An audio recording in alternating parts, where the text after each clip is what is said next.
For 3 decades before my election, drug overdose deaths increased every single year.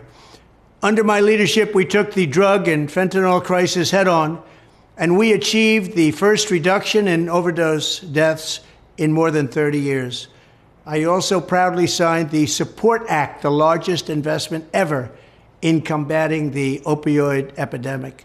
Sadly, under Joe Biden, our hard-won progress has been surrendered along with the surrender of our southern border. It's such a shame.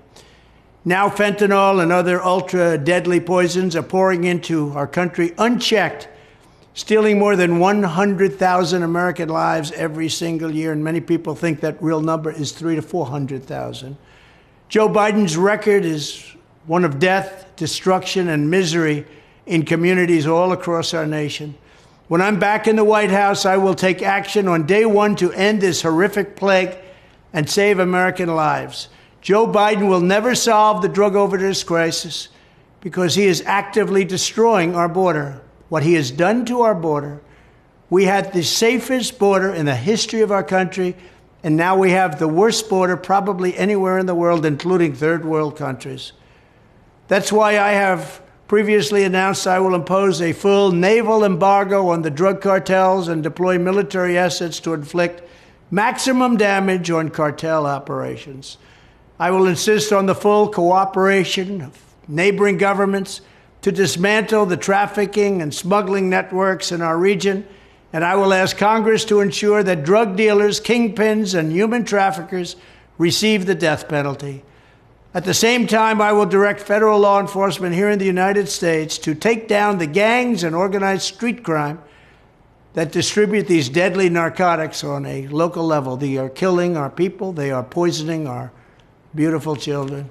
I will permanently designate fentanyl as a federally controlled substance, and I will tell China that if they do not clamp down on the export of fentanyl's chemical precursors, they will pay a steep price. I had a deal worked out with President Xi. They weren't going to be sending any more, and they were going to impose the death penalty on those that made it in China. But with a rigged election, that ended.